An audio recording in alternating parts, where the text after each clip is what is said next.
Morning. Morning. How are you? Good. How are you? Good. Your sound's really janky.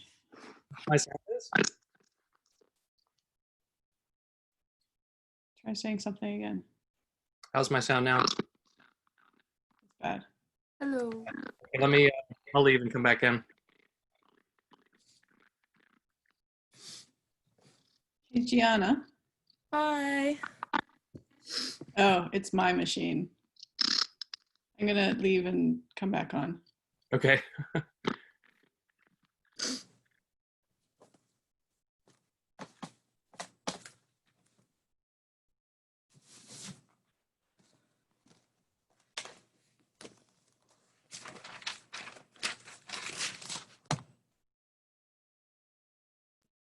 Good morning. Good morning. How's everybody? You know, we're awake. It's funny how 9:10 seems so early nowadays. Wild.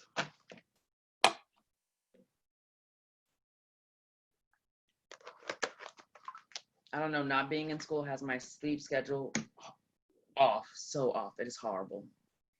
The days when I need to go to bed early to wake up early, it doesn't happen.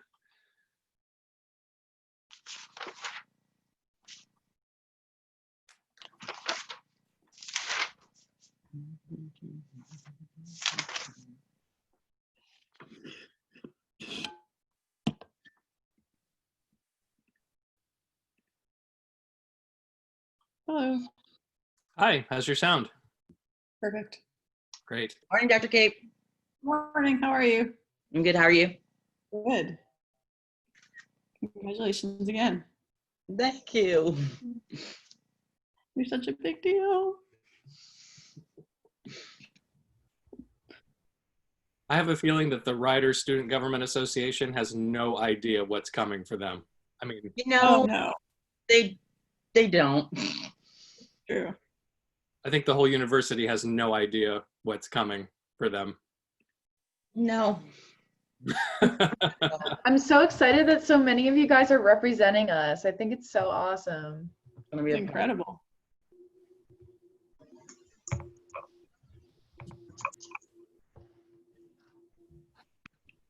How's everybody? Mhm. Great.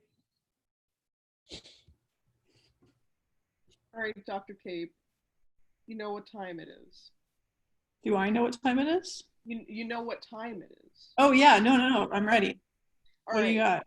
this is quite specific, but what is your favorite color of birthday hat? A birthday cat? No, well, birthday hat. If you had to pick one color, what would it be? Blue. A good choice, a solid Yeah. choice. Yeah. That's all I got today, but And birthday cat would be orange. that's also a good selection.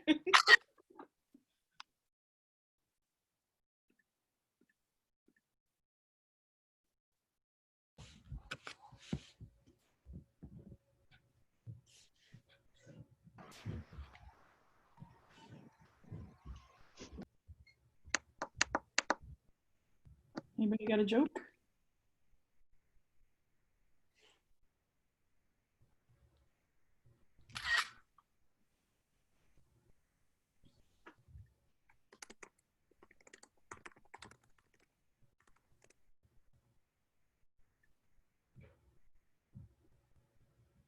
I guess that's a no.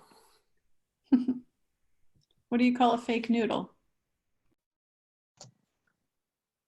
I don't know. Impasta. Oh, we all know that one. Damn That's it. greatness. I have.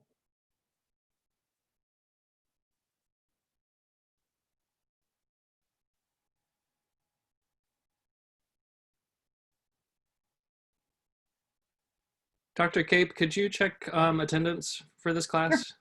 Do that? Yeah. Thanks.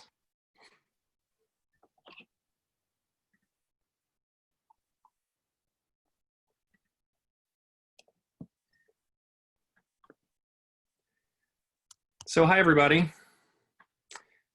Good morning. I realize I made a mistake on a due date for an assignment. Last week's chart for aestheticism, I had intended to have that due 2 days ago on Monday to sort of wrap that second round up. And I realized I messed up because I went to grade them and there was only one that had been submitted on Monday. And that seemed a little odd to me. So right now the chart is due on Monday coming up, along with a chart for praxialism. So just know that there's going to be two things due on Monday. It's probably an okay thing because a lot of the stuff we're reading this week is a refute of aestheticism. So it'll give you more information to put on your chart. Mhm. But it's also worth saying that as we go forward, even in the next 2 weeks, you may want to come back and revise these charts. And I encourage you to do that as you continue to think about these different approaches to music education. All right. So let's start by looking at the bow tie. Do you know what I mean by the bow tie, the flying bow tie picture? And let's look at how Elliot sort of conceives of music. And I'm going to go and see if I can bring the picture up, and I'll put it in.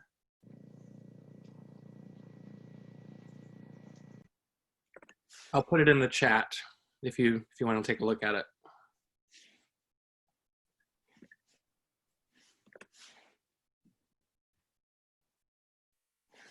Does everyone have the picture? Okay, who wants to take a stab at this and explain what's going on with this magical bow tie surrounded by dotted lines?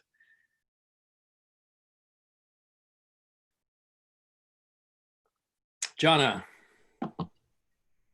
Okay, so because praxialism is the basis of the doing of music, it starts like on the left side with musicer, the person creating the music, then leading to what like music they're creating, so the musicking, going to music in general, and then back to the musicer, so it's a whole cycle. And then on the other side, who listens to the music, so the listener going to the listening, what they're listening to, which makes everything able to be listened to, the whole concept of, I guess, the doing of music in general together with the musicer and the musicking, and together it makes that whole experience of the doing of music.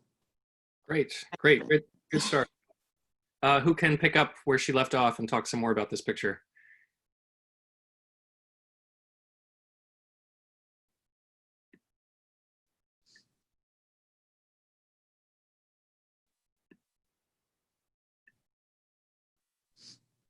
What's the dotted line about that says context? Somebody talk about that.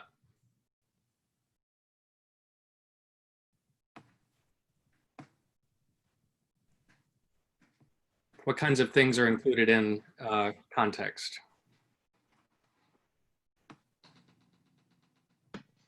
So context, from what I remember, it's basically it's the means by which the doer does what they do. So I believe it's like the reason they do it's the reason they're doing what they're doing. So so all of it's inside of the context because there's a meaning behind what they're doing. Great, yeah, good answer. And I realize that we're all at different places as far as getting the readings and stuff done. So this morning is a great time if you have an idea to throw out, if you have a question. I don't expect that you have the entire reading read and digested at this point. This is actually sort of a way to just help us along sort of midstream. So don't be afraid to throw something out.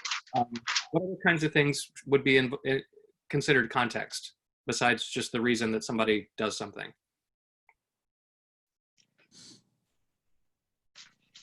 What's the context for a piece of music?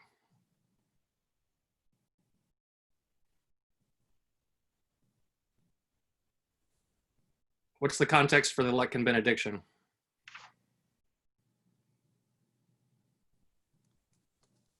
Mary.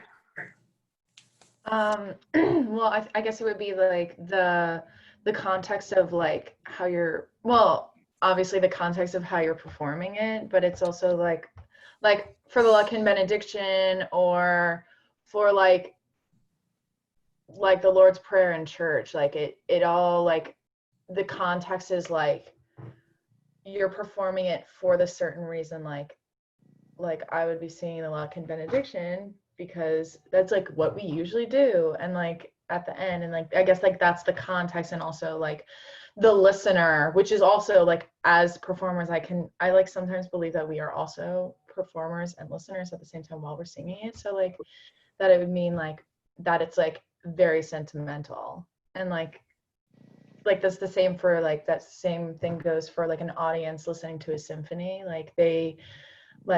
they're not the musicers, but they're listening, and the context would be like because either it's their favorite, or they like are going with like somebody they love and they're enjoying this moment with them or something like that. So Yeah.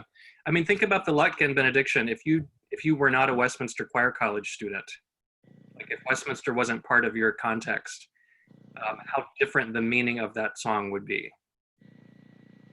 You know, and think about how different that piece would be when you're singing it from the front of the stage versus when you're singing it holding hands in a circle at the end of a concert.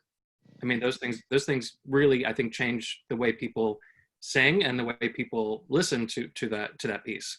So that's some other parts of context. What's the historical context of the Lutkin?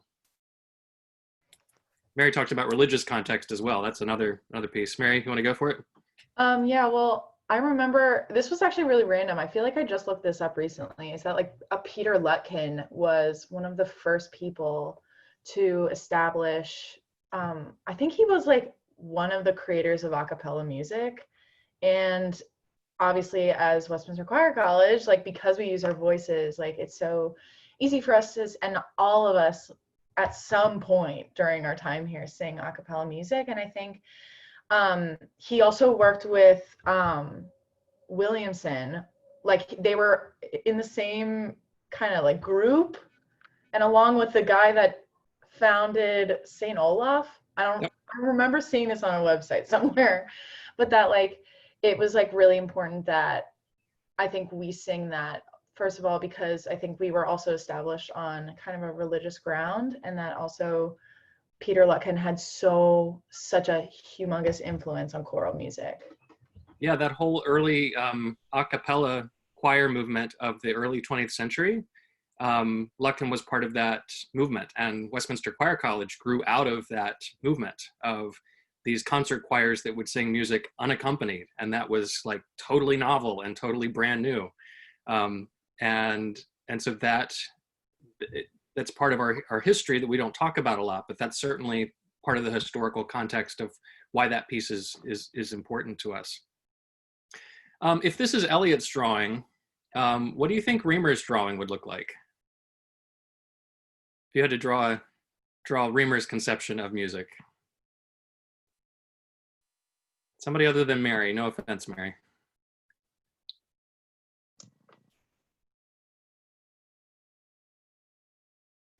Jordan, I'll let you go first, but then I'm going to call on somebody at random after Jordan.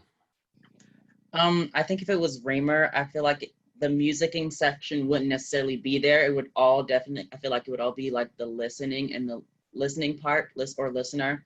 And then instead of context, I think it would be the like aesthetic perception instead of context. So two things you said there. Number one, that the listening section would be highlighted or front and center. And then context would be replaced by the idea of aesthetic experience. Mm-hmm. Because Reamer believes that the context doesn't matter. It doesn't matter, history doesn't matter. It doesn't matter how you're feeling that day. It doesn't matter who founded your school. It's all about what's there inside the music.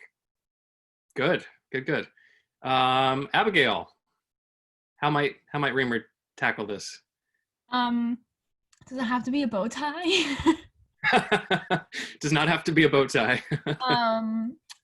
I mean, I don't know exactly maybe what the diagram would look like, but kind of like what Jordan said. I think he would almost take out like the musicer and the musicking and like just kind of keep the music and the listenable and like the listening and the listener part.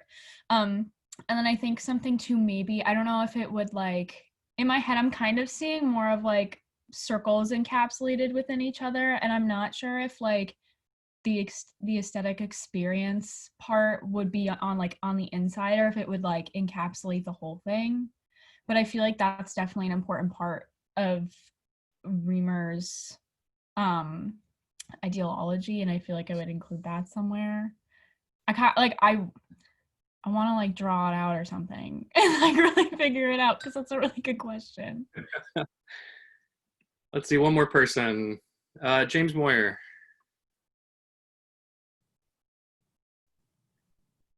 Okay. I think that we just sort of throw all this, or he would throw all of this out the window and make it like a square. Okay. With all of the listening and then music. And then inside would be a little circle with aesthetic experience. And Okay. that would be his sort of deal. Because why do music?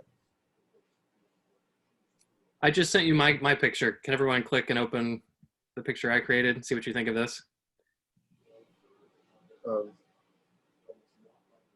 I think from the picture you'll be able to see why I chose music as my means of aesthetic expression and not art. You sent this in the chat? Yeah, I said it in the chat. It's not showing up for me. Yeah, I can't see it either. All right, let me try again. It says it went through. All right, let me try again.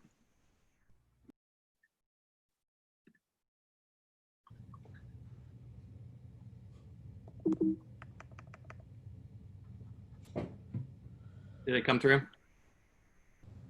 No. All right, then let me see if I can just share my screen with you instead.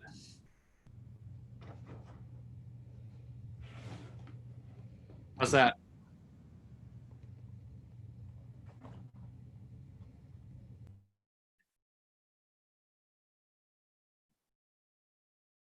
So here's sort of what I was thinking. I put music with a capital MUSIC up on a pedestal. And I put it sort of in this cloud with lightning coming out of it that is the aesthetic experience. I also put music as like a musical score up here because we didn't really talk about this last time. But part of the aesthetic view of music is that the musical work itself is like the masterpiece and is incredibly important as its own entity. And that's really what goes front and center. And then I have this ladder down here, which is us in music education, trying to get all the people down here doing all of their lowercase m musics, listening to the radio, doing their religious music, listening to music in their house, and trying to get them up to that aesthetic experience, and that being sort of our job.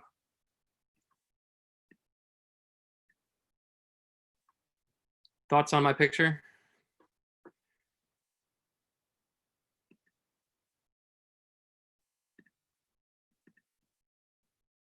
Do you think Reamer would be happy with my picture? Abby? I think he would for the most part. I feel like though, the only thing about it is I feel like everybody is able to have an aesthetic experience in some form, maybe not to like the beautiful perfect extent that like Reamer was talking about. So I feel like I would just make the aesthetic experience a little bit more encapsulating to like the stuff on the bottom, because like my parents are not music people, but like I know like there are songs that my dad listens to that he cries for no reason, you know, so he's still having that aesthetic experience even though like he didn't really have any music education in his life. So I feel like I would put lightning everywhere or something. Yeah, because lightning can strike at random, right? Yeah.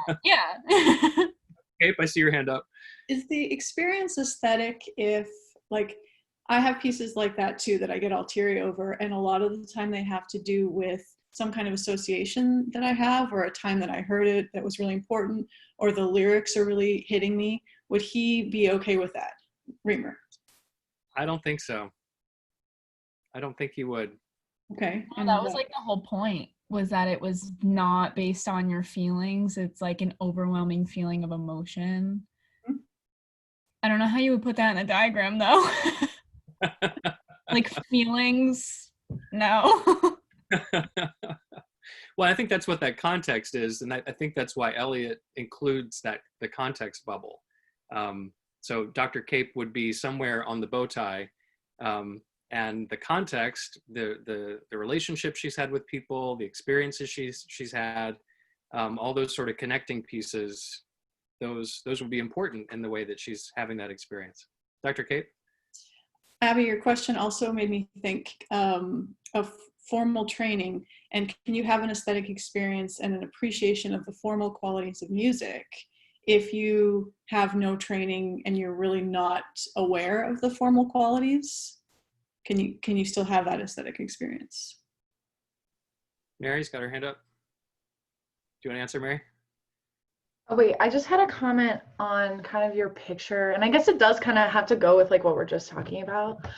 Is that like what, like, I think my big confusion with aestheticism is that like that one there, like that music that's on a pedestal, like how is that like superior to like in someone like Abby's dad who like doesn't, who like might not like the music that we might focus on in general education, which could be like a range of like classical, romantic, and then also maybe a little bit of like pop music, because we could like involve that in our lessons. And I think it's like very difficult for someone in general education to, like, if you're not like a musician, to like have an aesthetic experience with a piece of music that you might be presenting to your classroom without having some sort of prior knowledge to back it up, to like say like this piece of music is really special because ... and then they might listen and be like, oh wow, that's amazing, but that's context, and like that's against aestheticism. I'm just like a little confused on how to like, because I think it's a great idea and I would love to incorporate it in the classroom. I just think I need some like kind of Michaela, do you want to help? I see Michaela's hand up. Maybe she can help you. Well, like, I feel like Raymer, like, he thinks more like the aesthetic experience will get greater the deeper you go into learning the music.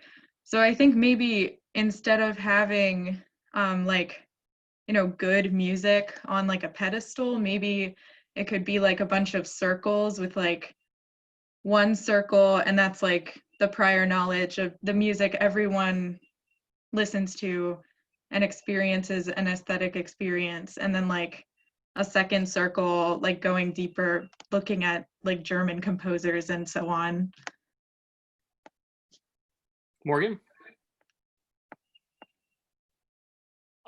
I just noticed that there's a difference between understanding the music and appreciating the music.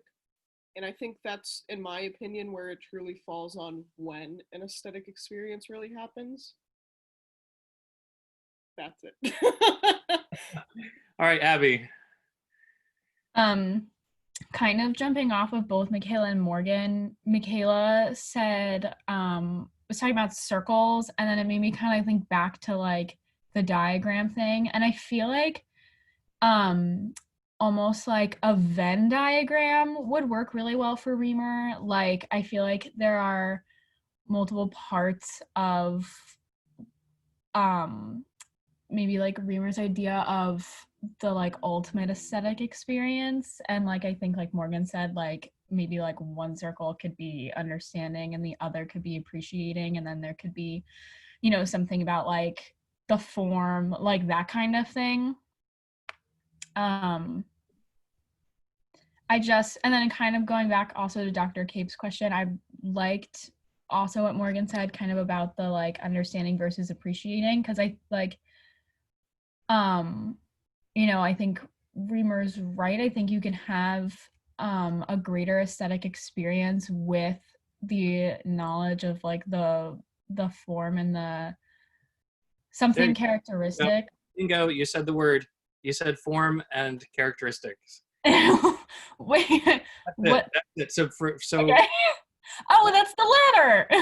the latter. That's humor. That the way we have that aesthetic experience is by understanding the elements of music, and that we teach loud and soft, we teach timbre, we teach form, ABA, we teach instrumentation, we teach fugal development.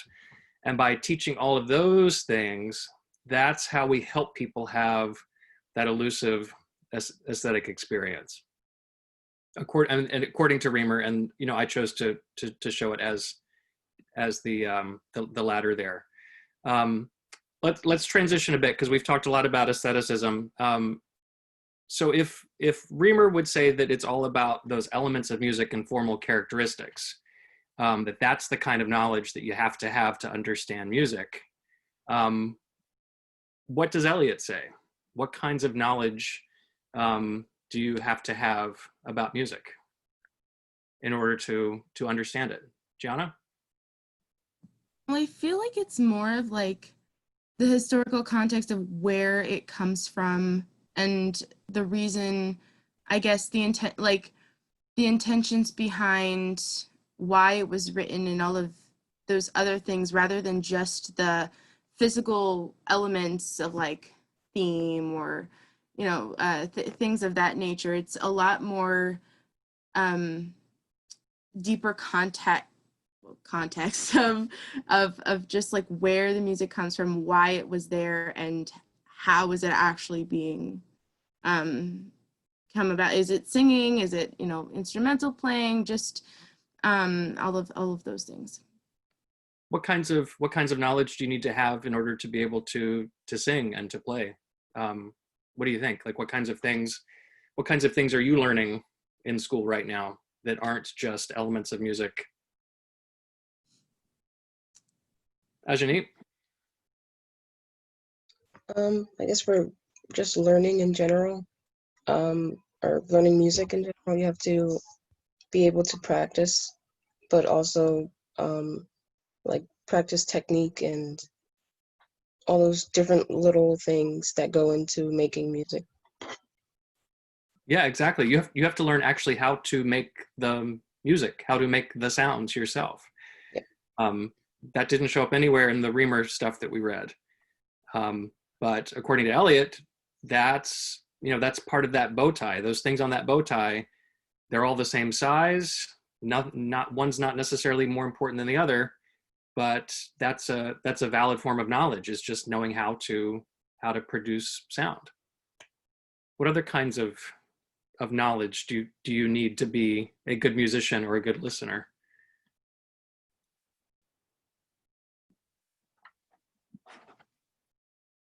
Shayna?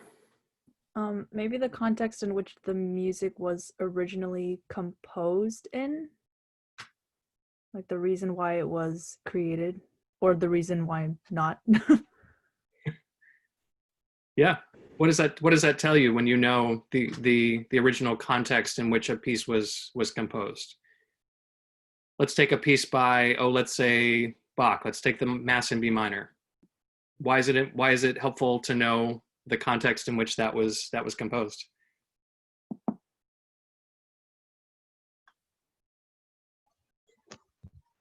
Ajani? It makes it easier to learn once you like find different points in the music, that it gives you a better understanding of why it was made, so you can like act on that. Shayna? Maybe he wanted a specific message conveyed through his music, and so you want to be able to convey that same message, or have like a good interpretation of the music he created? Yeah, I think so. I think so.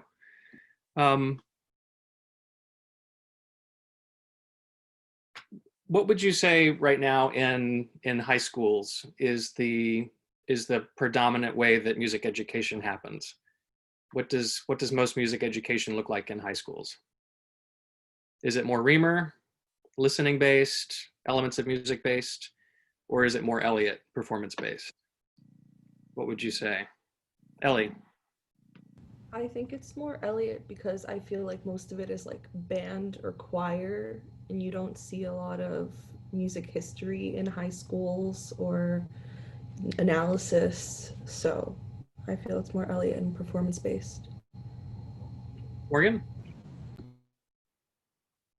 I think it's also more Elliott. However, I think it really depends on the high school because right now there are a lot of high schools coming up on the bandwagon of like starting to put in other types of music classes, like putting in theory classes, AP theory, or putting in maybe like a basic music ed class or something. So like I think it really depends on where you are, but it's more performance. Mary? I agree with like that it is mostly Elliot, but I think what's really interesting is I was thinking about when you asked this question to like my high school and how kids were doing things then. And I'm thinking like a lot of kids that I knew that were in choir and like didn't play any instruments were kind of learning their like music by not rote, but like kind of listening around them and kind of blending in that way, whether it was right or wrong. I think like there were a lot of kids that couldn't read music, which in that case, like they had to develop a lot of skills that used Reamer's ideas and kind of applied them to this kind of Elliott idea way of like learning. I thought it was really interesting. Yeah, and I think that's the danger of high school programs that focus so much on performance and that have these rigorous concert schedules where we have to perform by a certain date, we have to have the piece ready, and so then the emphasis becomes so much on that procedural knowledge of how to make the music happen that, like Mary says, sometimes you end up with students who are just kind of along for the ride and figure out how to sing the song, but that might be the extent of their experience is just the procedural knowledge. Jordan? Yeah. So after hearing that, well then wouldn't you say they're not technically using Elliot's thought process? Because if you think about it, after I did like the second reading with his 5 parts of musicianship included in his philosophy, where they have to have that formal knowledge included in their learning. So they have to have that textbook meaning. So if they're just doing performance based, they're not really getting that formal knowledge in there also. Yeah, I think you're totally right. I think you're right. And like I said, I think that in a program like that is so focused on only performance, that's not really a good representation of what Elliot's talking about at all, actually. But it's picking one piece of the bow tie and really amplifying it, and then the other stuff sort of falls off.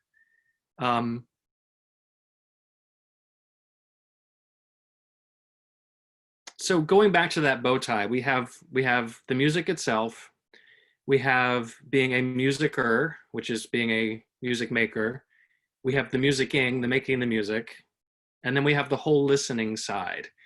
And then we have context surrounding it. Comparing that to the Reamer drawing, so Elliott versus Reamer, which one is closer to the national standards that we have for today?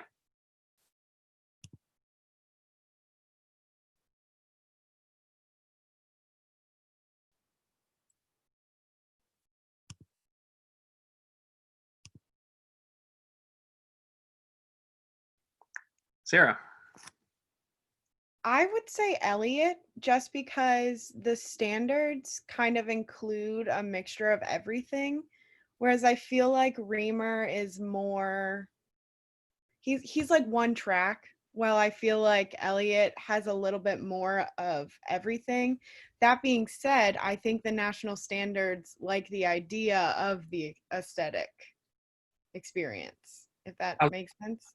yeah, how so? What gives you that impression? I feel like every single one of the standards has a goal at the end that kind of represents what an aesthetic experience should include.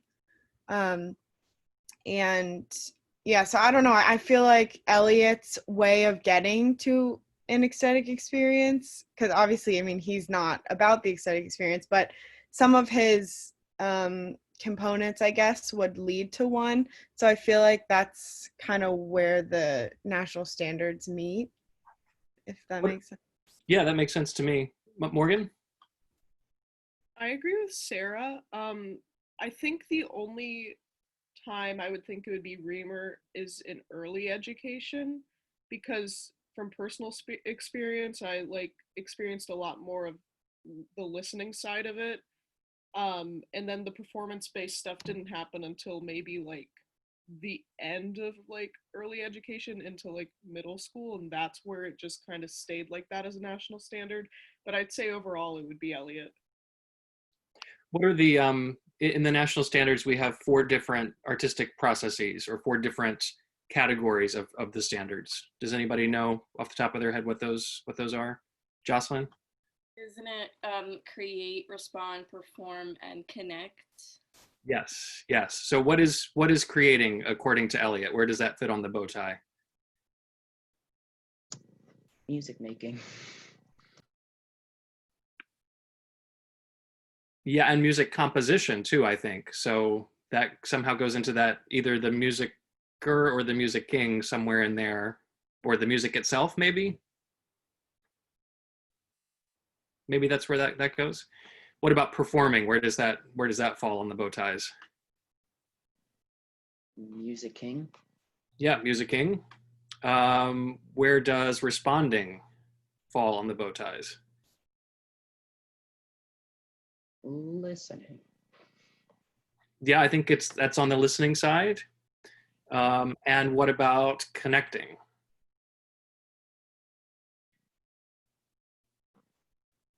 I still think it's listening. Could be listening? Maybe listenable and like just a listen. I Is think that it's the context? in the middle. Yeah, David, I think, David, you're right. I think that's the context piece, that's where all the connections happen, connections to other pieces of music, connections to history, culture, connections to individual emotional experiences, all that stuff. I think that's where that is. Yeah, so I would agree the national standards are a little more Elliot than they are Reamer overall.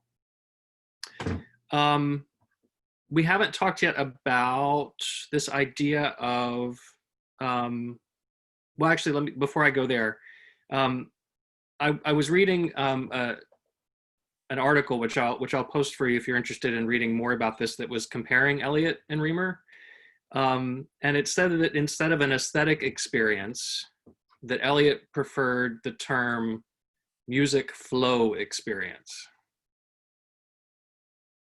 Music flow experience. Just what's your initial reaction to the term music flow experience? What does that sound like to you? Thomas Parente.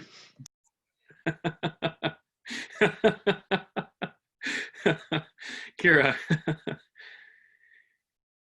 I mean, I know for me, my main criticism of aestheticism was how like elitist it is and how I don't think it's approachable for everybody. And when I think flow, I think of like Thomas Parenti and like how he said in his like books that flow is like when you're challenged just enough so it's not too easy, but you're not overwhelmed. And it right off the bat makes it seem more approachable and makes it not as elitist calling it that, I feel. Abigail? Something I like when I think about like myself having an aesthetic experience, I always think about the feeling that I get like in like my chest and like, you know, like I feel like everyone can kind of relate to that. And so when I hear like the word like the words flow and music together, it makes it to me kind of sound like the music almost like flowing through a person and like that physical feeling. Um, and also, like Kira said, I think it also makes it more approachable because even when you said that at first, I was kind of like, oh, that sounds a little bit silly. But at the same time, I think it's an easier, like when, if you hear that and you don't have any music ed background, like you'll be able to kind of figure out at least what that is. But if somebody says like an aesthetic experience, you probably won't be able to figure it out right away, or like you're going to have to do some research. So I kind of feel like it's also more approachable. Okay, Sarah? So when I think of like an aesthetic experience, for some reason I think of it like, okay, we learned about this, you know, the formal stuff, that sort of thing, and now we're here. Like I don't think of it as something that's connected and something that kind of shows growth in a way at all. Could be totally wrong. That's just kind of where my mind goes. And when I hear flow, I think a lot about like the progression rate of kids and how that's totally different for every child, and you know what looks like a milestone for one kid could be a small step for another. So I just feel like music flow seems like they've said, more approachable, but I feel like it kind of shows the learning a little bit more. Yeah. Jordan?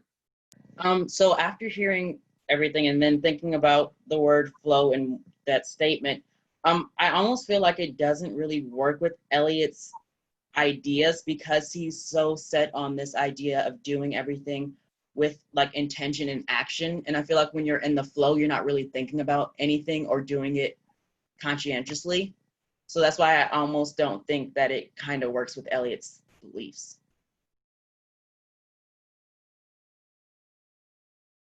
Mary? To kind of go off of that, I think like if the music flow is kind of the, not like the end goal, but I think there's like things that you have to do before that, kind of like how Reamer says, like you have to, like there has to be some like knowledge prior to having like an aesthetic experience. I think like I'm thinking about like instrumentalists that can like so easily improvise, like a band instrument, like in a jazz ensemble, like can just like flow the music through you. And like that takes, he's doing the music and he's, or he or she, sorry, but like I'm thinking like they are like, they took their practice of like doing the music over and over again to like gain that knowledge, and then it's like the music and like everything is able to flow through them through their them doing their music. So I think that's a good example of it, but I understand where Jordan was coming from because I think it can kind of conflict with the ideas, but I think there's like that aspect too. Yeah, I think those are really great trains of thought and a way that I hadn't thought about it before. So thanks for that, Jordan, and all. It's interesting you talked about jazz, Mary, because David Elliott is a jazz player, and so for you to immediately go there, I think it's interesting to think about Elliott's context and where he gets some of his ideas from. And I'm sure, and I know that a lot of his philosophy is based on that experience of being in an ensemble where you not only play music that other people have written, but you also improvise, and you do enter this sort of flow state when you are improvising, where you've done your homework, you've practiced your scales, you've learned the ropes of sort of the jazz idiom, and then you can enter that free flow space. And I don't think it's only jazz musicians that can do it, but that's certainly where my brain goes first when I think about those kinds of things. This might be a good time to pivot to talking about different music practices, because Elliot also talks about how music isn't just a thing that people do, but it's a whole bunch of different things that different groups of people do. that have different contexts, different histories, different rules that have to be followed. If you think about the classical music practice, you all have been through theory class, so you've learned all of the theory rules. And you know, if you're in the music theater practice, that a lot of those rules don't really apply. It always makes me laugh whenever I hear a music theater piece that just starts in one key and then all of a sudden just bumps up to the next key without any sort of modulation. And I think like Morning Glow from Pippin does that. Does anybody know Morning Glow from Pippin? Whole song goes along in one key and then all of a sudden, boom, it's like somebody hit you and knocked you over 2 keys on the piano and you just start playing in the next key up. Schubert would never do that. That's not part of Schubert's practice, but it's part of Stephen Schwartz's practice, and it's pretty awesome in that context. So I'm curious if you buy into this idea of musical practices, and then I'm also curious if you do buy into that, or if you can at least go along with it for a bit. What music practices should we be teaching in schools, and how do we decide which practices we should teach? Sarah? So I think I definitely buy into it, because my main problem with aestheticism and kind of what we've been talking about is how to like basically define good music, and it always ends up being the same thing, like 19th century German male composers and that sort of thing. And while I think all of that is so important to teach kids, I think it's also really important that we touch on like their cultural backgrounds. And a lot of kids are into musical theater. Like if there's a way to incorporate pop and what they listen to on the daily, like that sort of thing.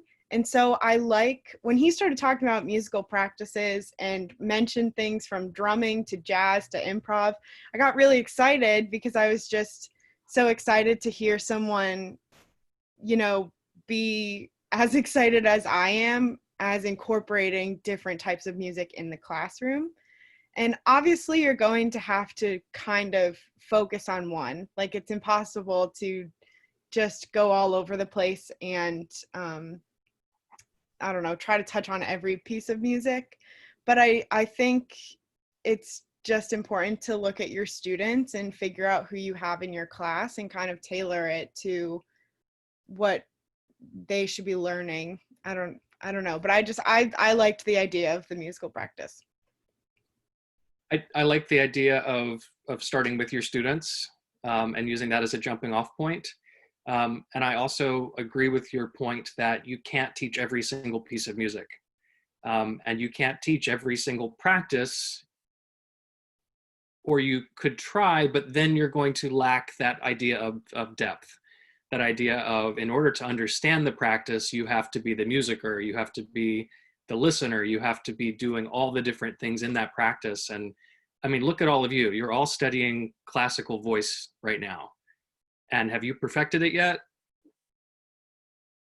Probably not. It takes a long time to get to the point in a particular practice where you feel like you are, that you can find that music flow, right? If you picked up jazz improvisation today, it would take a while for you to figure out that practice and to be able to get into flow. And I would say it's the same for any musical practice. So we do have to make choices about which practices we're gonna dive into if we follow this idea that you have to live in a practice in order to really learn about it and really learn it. Other thoughts on practices and how to pick which ones we should focus on? Who have we not heard from today? David, haven't heard from you much today. What are your thoughts on musical practices? What about musical practices are we talking about? Just this idea of how do you decide which musical practices you're going to dig into with your students, and how long do you spend on one, and how many, and is it okay to just pick one? Well, if I started with a classroom, I would immediately start with whatever they connected to. I would bring in different genres. I would make like I guess, a little playlist of all different types of genres, and I would look at the reactions around the classroom and ask them to speak about each genre and see what connected with them. And then I would take the majority rule, and then I would split them up into groups and have them work with what spoke to them the most. And then I would start as like I guess it would be like an upside down cone where they'd all be in their own little sections, and then I would like bring it up to one level of where I would like them to meet at with like their appreciation. But they would all start from like, since they're all come from diverse backgrounds, they would all start from those diverse spots, and then they would all eventually meet at one point with me where I want them to be with like what I would appreciate and what I think would engage their minds the most. And what David's describing there is that idea of the master teacher, right? The person in the practice who has achieved a lot in the practice and sort of sets the standard for where the students are going to go. And next week, when we look at Randall Alsop's open philosophy of music education, he talks a lot about this idea of the master teacher setting the trajectory and the rest of us as the apprentice, the one that is there to learn the craft from the person that really knows it really well. Who are your master teachers right now at Westminster in your craft? Abby? You and Dr. Cape.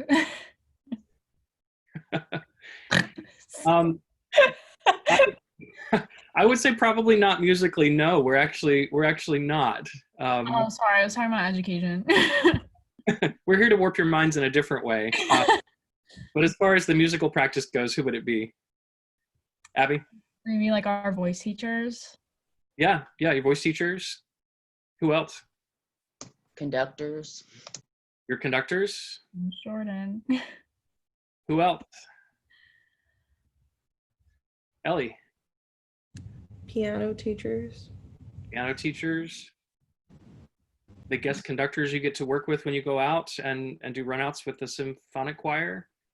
Those are sort of the master teachers that are bringing you up in the genre of classical music. Abby? Could your accompanist count? Like, because they work like as your coach as well. Yeah, I Could think like the idea of master teacher, is that kind of like a more experienced other, or is that like they have to be like, can they just know more than you and like have like a goal? Or to me the idea of master teacher it is someone that has more experience, but it is definitely someone who has attained a higher status in the field than you have. And I think that's part of the idea of, you would come to Westminster Choir College to study voice with Sharon Sweet, right? Sharon Sweet would be the master teacher. You wouldn't come to Westminster Choir College to have coachings with Martin, probably. He's there, he knows a lot. He might be a master teacher in some respects. Yeah. We'll talk about that idea more next week. In ATM 2, how have we modeled this idea of a musical practice? There's one particular music practice this course is focused on. Modern band. Modern band. So how does what we've done with modern band, how has that reflected some of these ideas that you've seen from the Eliot reading?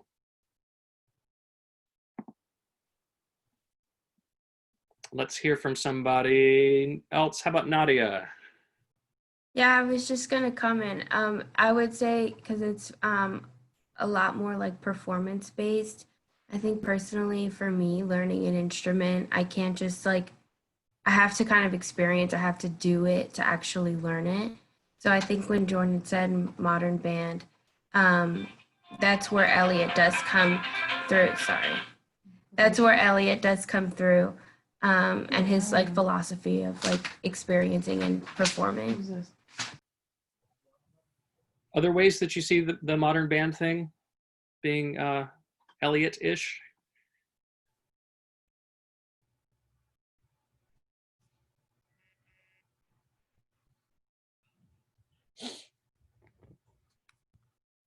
James?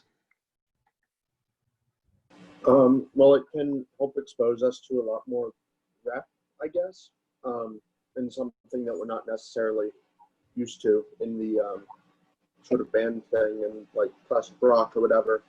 There's so many different genres that we could have done with that. And then it also goes into the idea of doing, and with the guitars or the drums or the bass, so much of that is just doing it and playing it, that goes into Elliott's ideals.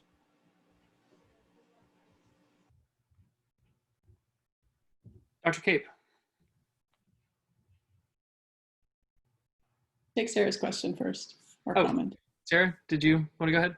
I was just gonna say, Elliot focuses so much on music making and music listening, and like how they kind of go together. And we started by doing like the listening sequence and like learning all about that and that sort of thing. And then we started making music and practicing it. So I just thought maybe those two ideas had kind of a lot to do with Elliot.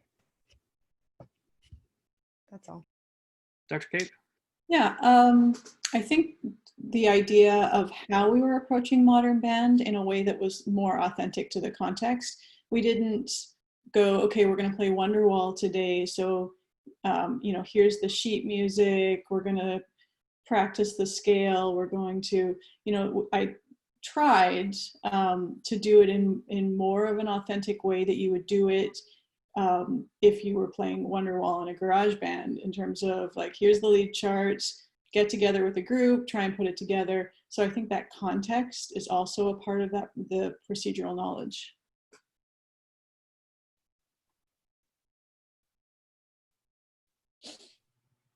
I'm curious what other, thank you, Dr. Cape. I'm curious to hear from you all what other practices you had experience in with school music. Did anyone do anything other than band, orchestra, choir in their school? I did theater. Theater, okay. Yeah. Abby? Does a cappella count, or is that still choir? I think if it's in the a cappella context of student run Yeah. a cappella groups, that's a totally different practice than traditional choir. I think the a cappella groups make a lot more sense educationally in a lot of ways than traditional choir does. Actually, I think for me it's a great practice because it's so much student led and so student centered, and that students get to pick the repertoire. Students listen to each other and make music together and decide and make actual musical choices together. I think it's that's a great example. Sarah? Would something like coffee house, like acoustic sort of thing count? I think so. That's a totally different practice. Jocelyn? We had a jazz workshop in high school. Good. Great. David? I had a jazz trio that gigged around. Good. So jazz. How many of you went in your high school experience or in your college experience saw your teacher adjust the way that they taught in choir based on what musical genre you were experiencing? How many teachers would sort of code switch depending on if the piece was a piece of music theater, a piece of Bach, an African folk song, but would sort of change the way that the teaching was approached? Mary, can you talk about that a little bit? Yeah. So my teacher in high school sometimes taught count singing first and would do that for like literally 2 months. And then like, I don't remember what composer, it wasn't Bach or anything. It was like mostly just, I think just like maybe classical or romantic stuff. But, and then for other things, like for like, like more like, you know, like the kind of like processional, like African folk song kind of song. He would like sometimes teach most of it by rote and then give us the music. And I think that like that's kind of how he adjusted for like different pieces of music. Yeah. Jonna? Kind of going off of that, my teacher did stuff, I guess, kind of similar. Depending on what piece it was, we did do some count singing, and also he liked to start with sometimes, depending on like if there was a song where each voice was doing something different, and it was really hard to stick together, so we kind of had to like make sure we really knew what we were doing. He would do like canons of different pieces and stuff, so of like the small like children's pieces or whatever, so and make us sing it in canon, or we would sometimes actually change our position of where we were standing, so he would have certain sections face each other, or we would make a circle around the room in some weird way. So there were different, I guess, methods depending on what the piece required that he incorporated. Yeah, I think one of the ways that we see, or that I've seen Elliot sort of creep into traditional choir rehearsals is just that, is this idea of that we don't teach every single piece the exact same way because they come from different musical practices, and that it's not about just teaching the piece and teaching it as quickly as possible, but part of learning that music should be learning about the culture that the piece comes from, and not just learning about it from an abstract point of view, but from kind of experiencing the way that that group of musicians works together.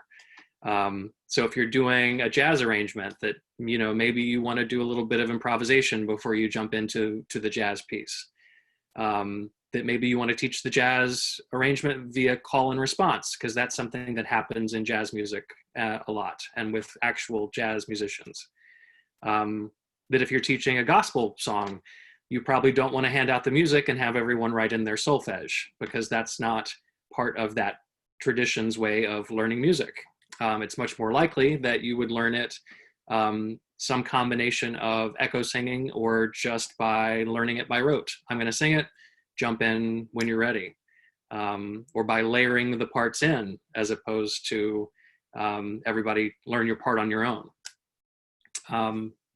So good discussion today. Thanks, everybody. I look forward to seeing your completed worksheets on Monday. There's also an assignment up. You should have a partner assigned for your Twitter battle, where you are going to create a conversation between David Elliott and Bennett Reamer, to help sort of show your understanding of these two philosophical points of view. As I said on the assignment, a little bit of snark is okay, but do try to maintain, make sure you stick to Twitter's rules of engagement, as far as, you know, being professional and stuff. But definitely go after each other's ideas, and I look forward to seeing what you come up with there. Any questions about that assignment? Jonna? Wait, so are we actually like creating, like, this might be a really dumb question. Are we really creating like Twitter accounts, or are we writing it out like in a document? You're going to write it out in a document. Okay. Although that would be really funny. I was gonna say, do we get bonus points if we actually post it on Twitter? You know, yeah, sure. 100,000 bonus points if you put it on Twitter. Sure. You can't say that. I'll do it. That's a lot of bonus points. I'll make it to Twitter. Dr. Cape, do you have anything for the class before we dismiss? No, I think we're good. Looking forward to seeing the Twitter debates. Great. All right, everybody have a good week, and see you next week. Bye. Thank you. Thank Bye. you.